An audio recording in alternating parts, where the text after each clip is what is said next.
नमस्कार विप्लव जी। नमस्कार। ये प्रतीक्षा में पानीपत एक ऐसी जगह है जहाँ से इतनी लड़ाइयाँ हुई, उन्होंने हिंदुस्तान में सत्ता तय की।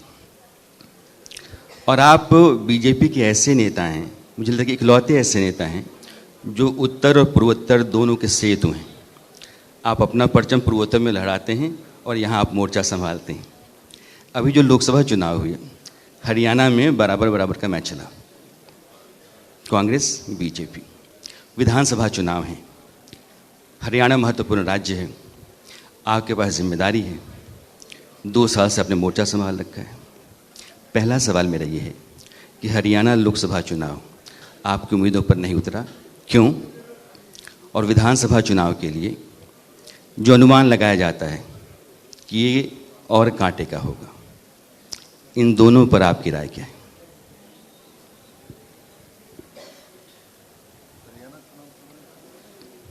लोकसभा चुनाव,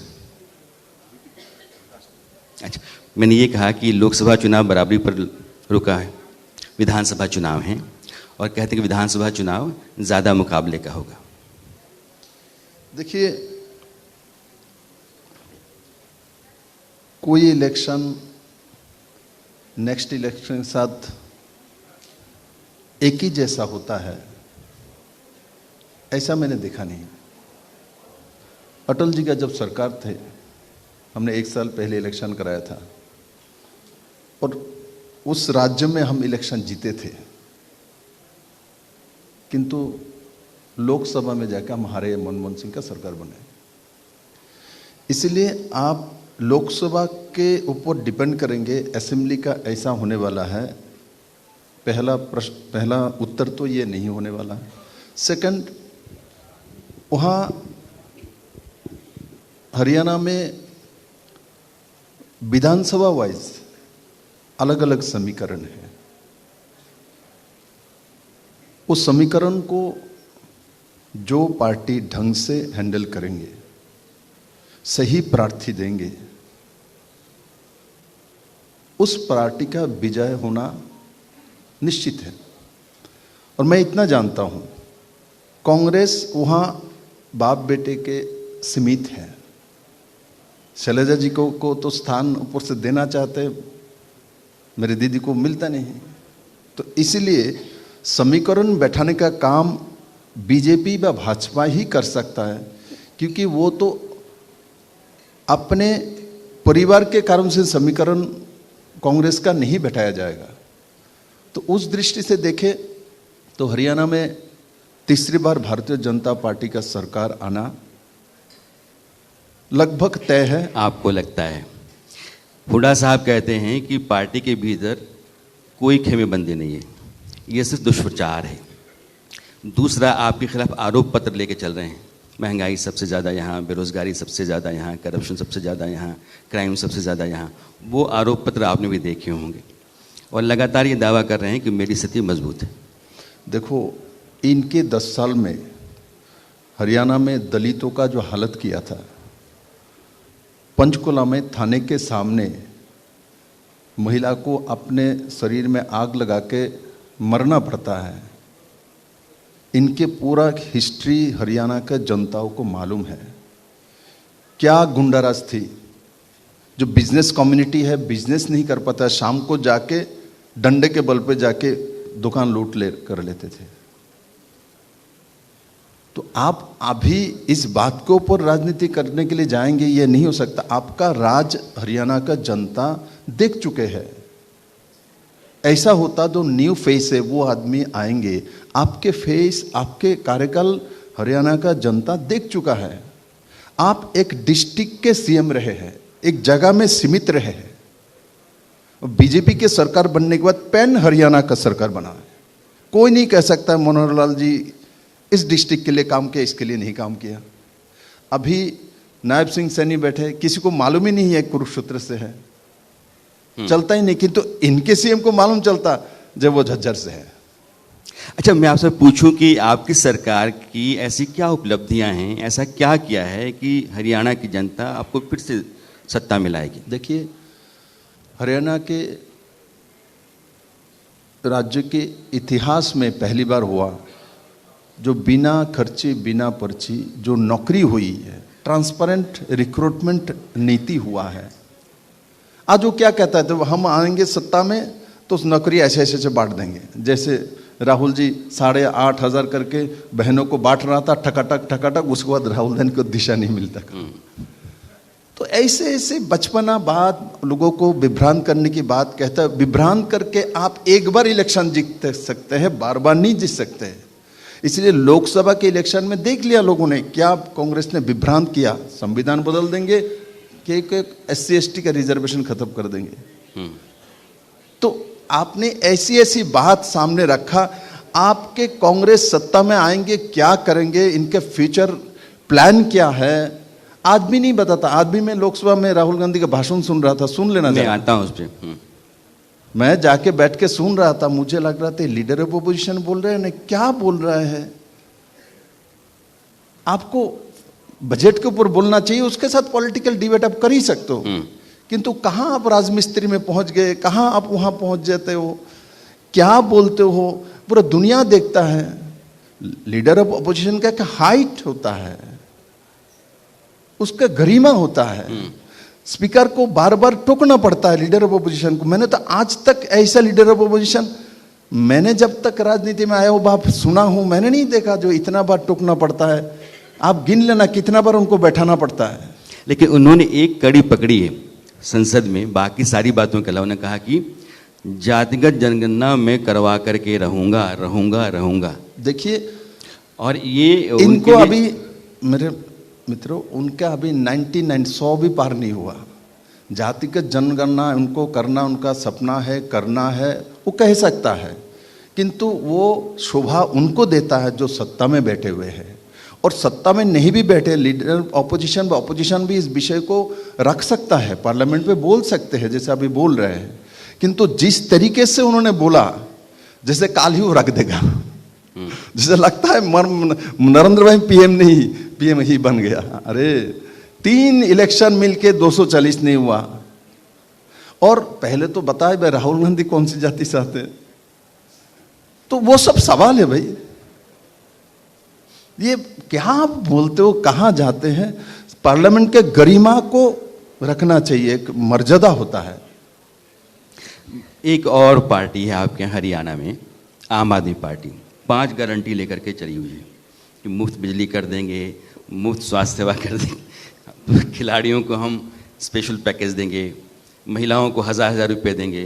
5 गारंटी लेकर भी मैदान में उतरी हुई है और सारी सीटों पर भी लड़ेगी। देखो, इनके खुद का कोई गारंटी नहीं है, वो गारंटी देने चले। सबसे बड़ी बात तो खुद का ही गारंटी नहीं है, वो गारंटी देने चले। तो उनके उसके बाद हरियाणा ऐसा एक स्टेट है, मैं लगभग 1.25 साल से हरियाणा को जानने की कोशिश कर रहा हूं। हरियाणा के लोग देने वाले हैं, मुफ्त में कुछ खाने वाले नहीं। अब मैं देखता हूं हरियाणा में जाइए, किसी के लोगों को मुफ्त में ये ले लो, आप ये रख लो, बहुत माने नाराज हो जाएगा आपके ऊपर। लेकिन आपको तो अच्छा लगता आप हरियाणा को मुफ्त बांटने चलो। मैं तो केजरीवाल को पहले दिन से बोला हूं, हरियाणा में आप घूम लो, घर घर में 2, 4, 10, 20 लाख आपको मिल जाएगा, लोग ऐसे आपको भिक्षा दे देगा। लेकिन आपको तो अच्छा लगेगा ना कि आम आदमी पार्टी आ गई, कांग्रेस भी आ गई, तो कांग्रेस का वोट आम आदमी पार्टी खाएगी, तो आपके लिए रास्ता आसान हो जाएगा। देखिए, इलेक्शन एक केमिस्ट्री होता है, एक सोशल समीकरण होती है और लीडरशिप, ये तीनों भारतीय जनता पार्टी के पास है। और वोट डिवाइड होगा तो इसमें क्या बनता है, मुझे लगता है मेरे सामने जो बैठे हुए लोग उनको भी मालूम है, मुझे भी मालूम है। और मैं इतना जानता हूं, जो हरियाणा में भारतीय जनता पार्टी का सरकार आने के बाद ये सरकार एक स्पष्टता के साथ जनताओं को सेवा करने की कोशिश की, चाहे किसान के मुद्दे में हो। देश में सबसे ज्यादा MSP हरियाणा में दिया जाता है। उस दिन शैलजा जी बोल रही थी, उनको मालूम नहीं था कि मैं जानता ना, जो बीजेपी की तरफ से मैं ही बोलूंगा, तो मैं हरियाणा को जानता हूं। वो बोलता है आंगनबाड़ी के बारे में इस पे बजट में नहीं है, इसमें आशा कर्मी के बारे में नहीं है। अरे देश में इनको मालूम नहीं है, देश में सबसे ज्यादा आंगनबाड़ी दीदियों को पैसा हरियाणा में मिलता है, आशा कर्मियों को हरियाणा में मिलता है। तो इसलिए हम लोग ढंडोरा लेके पिटते नहीं, बोलते नहीं, हम लोग काम करते हैं, देखना भरा हुआ कलश का जो ना साउंड नहीं होता, जिसमें पानी कम रहता डगर डगर डगर हिलता है, जैसे राहुल गांधी जैसे। एक बात लेकिन है, लोकसभा के बाद आप लोग भी जातिगत समीकरण को साधने में लग गए हैं। आपने आरक्षण का दायरा बढ़ाया, ओबीसी में जो बी कैटेगरी है उसके लिए भी आपने 5% रिजर्वेशन रखा। महेंद्रगढ़ में गृह मंत्री की रैली थी, उसमें उन्होंने ओबीसी सम्मान रैली, तो आप भी तो ओबीसी, आपने ब्राह्मण अध्यक्ष बनाया, ओबीसी मुख्यमंत्री बनाया, ये दो मिलकर के 35% होते हैं, तो आप भी तो पूरा एकदम हिसाब किताब चला रहे हैं। तो मैंने तो कहा ही आपको, जो बीजेपी समीकरण करना जानती है, मैंने आपको कहा ही पहले। इसलिए हम 4 जाति में विश्वास करते, युवाओं में, महिला में, अन्नदाता और किसान। इसमें सब लोग आते हैं, सभी लोग आते हैं। हमारा लक्ष्य है इन चारों स्तंभ को शक्तिशाली करना। उसमें देखो जातीय समीकरण कौन कहाँ है, कैसे रहता है, ये हमारी भारत के एक परंपरा, एक सिस्टम है, इसको माइनस करके तो चलता नहीं। मैं विप्लव हो, पीछे देव लगता है ना सरनेम, मैं विप्लव बोलो तो पहले पूछता है पूरा नाम क्या है, तो बोलना ही ना पड़ेगा। उसके बाद शादी करने जाओ, पूजा करने जाओ तो गोत्र भी पूछता है ना। तो इसको आप अस्वीकार कैसे कर सकते हो? इसको अस्वीकार हम नहीं करते, किंतु साथ साथ हम डेवलपमेंट की राजनीति करते हैं, सबको शक्तिशाली बनाने का राजनीति करते हैं। नरेंद्र मोदी जी के नेतृत्व में आज देश 5th इकोनॉमी है वर्ल्ड के। ये छोटी बात नहीं, कोरोना काल के 2 साल रहने के बावजूद भी आपको 5th इकोनॉमी में लेके जाना। और अभी भी आपके इकोनॉमी सर्वे का जो आया है बजट के दिन, तो उनमें 6.5 to 7% तक जीडीपी ग्रोथ रहेगा, ऐसा अनुमानिक है। अपने बजट जो पेश किया वो भी कैपिटल एक्सपेंडिचर आपने बढ़ाया है। तो कैपिटल एक्सपेंडिचर जब बजट में बढ़ता है, इसका मतलब रोजगार सृजन होगा, बिल्कुल, इंफ्रास्ट्रक्चर आएगा। आपके जो फेडरलिज्म के बात करते हैं, हमने 5.25 लाख करोड़ 2023-24 से ज्यादा पैसा रखा है राज्यों के अलग अलग स्कीम में देने के लिए। कांग्रेस को 2 ही राज्य दिखता है, बोले आंध्र और बिहार को दे दिया। आज मध्य प्रदेश से जब शर्मा बोल रहे थे तो उन्हें हिसाब दिया, मध्य प्रदेश में लगभग 1 लाख करोड़ के आसपास इस बजट में गए हैं। तो बिहार को ज्यादा दे दिया, उसको कम दे दिया, ऐसा नहीं है। हम देते समय जहां जिसके जरूरत है उस हिसाब से प्रधानमंत्री और वित्त मंत्री को करना पड़ता है। ये सब इस तरीके से राजनीति की। लेकिन आपके बजट से एक राय तो ये गई है ना कि सरकार चलाने के लिए आपने 2 राज्यों, 2 नेताओं को साधने की भरपूर कोशिश की। लगभग 1 लाख करोड़ से ज्यादा की रकम आपने बजट से निकाल कर किन 2 राज्यों को दी। मध्य प्रदेश में अकेला 1 लाख करोड़ रुपया दिया, 2 राज्य में 1 लाख करोड़ गया, तो आपको हिसाब मिला लो। ये आप पर आरोप लग रहा था। तो मैंने कहा ना, तो मध्य प्रदेश में 97,000 करोड़, मतलब 1 लाख करोड़ के आसपास एक राज्य में गया, और 2 राज्य मिला के आप ही बोल लो 1 लाख करोड़ के आसपास हो रहा है। तो नाइंसाफी कैसे हो गया बाकी सब राज्य के साथ? नाइंसाफी नहीं हुआ है। मोदी जी को मालूम है सबका साथ सबका विकास होता है। ये थ्योरी मोदी जी नहीं आविष्कार किया, इन लोगों ने नहीं। इनको तो सबका साथ सबका प्रयास करेगा और एक परिवार का विकास करना, यही तो कांग्रेस का लक्ष्य है। इसके बाहर कभी गए नहीं। और हरियाणा में भी एक ही है, बाप बेटे का करो। कांग्रेस अध्यक्ष कौन है मालूम है आपको? हरियाणा में बोलने नहीं देता, उनका फोटो भी छोटा सा लगेगा, बाप और बेटा का बड़ा बड़ा फोटो लगेगा। क्या है कि पार्टी है, कहा है कि अध्यक्ष है। और हमारे पार्टी में आपने बोला जो ब्राह्मण आपने अध्यक्ष बनाया, नाम तो कम से कम जानते हो। इनका अध्यक्ष का नाम क्या है? मालूम ही नहीं होगा आपको। यहां भी किसी को मालूम नहीं कांग्रेस का अध्यक्ष क्या है। That is a question. ये प्रॉब्लम है, क्योंकि पूरे देश में एक परिवार तंत्र का राज कांग्रेस का काम है प्रतिष्ठित करना। क्योंकि नीचे परिवार तंत्र स्टेट में रखेगा तो ऐसा परिवारवादी लोग उस परिवारवादी को बना के रखेंगे, नहीं तो नीचे कोई गरीब उठ जाएगा, साधारण आ जाएगा तो वहां भी मांगेगा, ऐसे ही ऊपर भी। इसलिए जानबूझ के नीचे भी वो परिवारवादी लोगों को ही बैठा के रखता है कि वो विरोध ना करे और उनको सपोर्ट करे। विप्लव जी, राजनीति जो है ना वो नैरेटिव से ज़्यादा चलती है। हर पार्टी अपनी सत्ता को बनाए रखने के लिए और सत्ता तक जाने के लिए नैरेटिव तैयार करती है। जैसे आप कहते हैं कि कांग्रेस वंशवादी पार्टी है, वैसे ही राहुल गांधी और कांग्रेस ने एक नया नैरेटिव तैयार किया कि यह सरकार जो है वो दलितों, दमितों, पिछड़ों की विरोधी है, और इसलिए वो कहते हैं जाति की जनगणना करवाइए, पार्टिसिपेशन जिसका जितना है उतना उसका हिस्सा होगा। ऐसा है ना, देखिए ये नया नया दारोगा है इसलिए सब बोल रहे हैं। ये जो सोच उनका, ये कम्युनिस्ट ने इस देश में प्रयोग कर चुके हैं। ये कम्युनिज्म है, एक कम्युनिज्म है। मैं जानता हूँ ना, मैं उस स्टेट से आया हूँ ना जहाँ कम्युनिस्ट लंबे समय कम्युनिस्ट ये सब काम करता था, ये बोलता था। उनको ये लोग अभी बुद्धि देता है। इनके पार्टी में जो लोग है इनसे बुद्धि नहीं लेता, जेएनयू से आए हुए लोगों से बुद्धि लेता है। वो टीम है, वो टीम उनको जो बताता है वही वो कहता है। नहीं, सवाल ये है कि कम्युनिस्ट होना बुरा है या कम्युनिस्ट जो बातें कहते हैं उन बातों पर अमल ना करना बुरा है?